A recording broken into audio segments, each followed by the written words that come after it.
दोस्तों, आप सबको मेरा नमस्ते और मेरा सब प्रेम भेंट। मैं आशा करता हूँ कि आप लोग अच्छे हैं।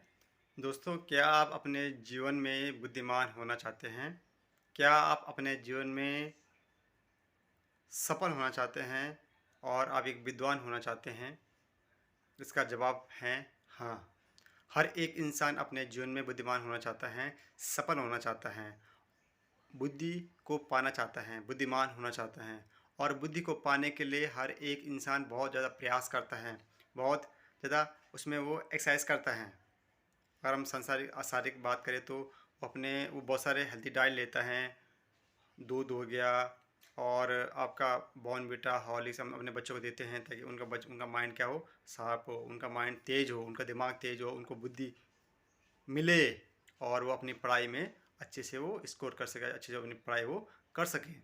पर उसके बावजूद भी दोस्तों हम कई बार हम देखते हैं कि उसका जो रिज़ल्ट होता है वो पॉजिटिव हमें मिल नहीं पाता। मीन्स बच्चों का दिमाग उस प्रकार से नहीं बढ़ पाता है, उनको उस प्रकार की बुद्धि को वो गेन नहीं कर सकते।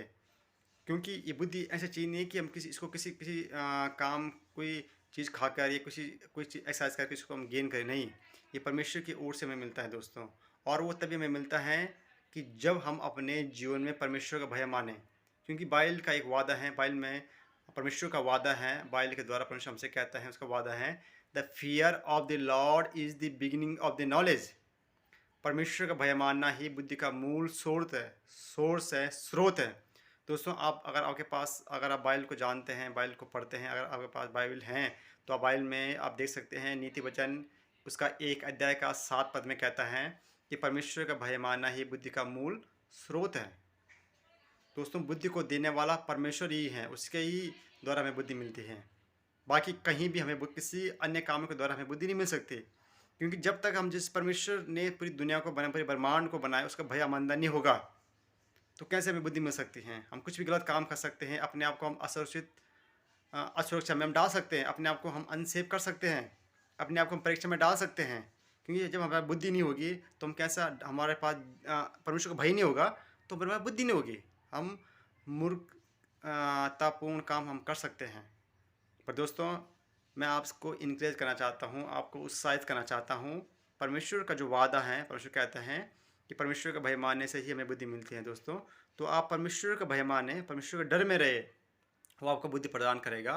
और जिसके द्वारा आप अपने जीवन में आप अपने आप को सुरक्षित रखेंगे, परीक्षा में नहीं पड़ेंगे और आप हर एक काम में आप सफल होंगे। क्योंकि आप ये हर काम पर जब आप परमेश्वर के भय में होकर करेंगे तो परमेश्वर जरूर आपकी मदद करेगा और आप सफल भी उसमें होंगे। दोस्तों, मैं आशा करता हूँ कि आप मेरी इन बातों को छोटे शब्दों में, संक्षिप्त शब्दों में आप समझे होंगे और आप परमेश्वर का भय मानेंगे कि जिस परमेश्वर पूरे ब्रह्मांड को बनाया वो आपसे मुझसे प्यार करता है। तो हमें उसका भय मानना है, उसका डर मानना है। और जब हम उसका डर भय मानते हैं तो हमें बुद्धि देता है और जिसके द्वारा हम अपने जीवन में हम आगे बढ़ेंगे और अपने आप को हम सुरक्षित रखेंगे और सफल भी हम लोग होंगे। परमेश्वर आपकी और मेरी मदद करे। Thank you.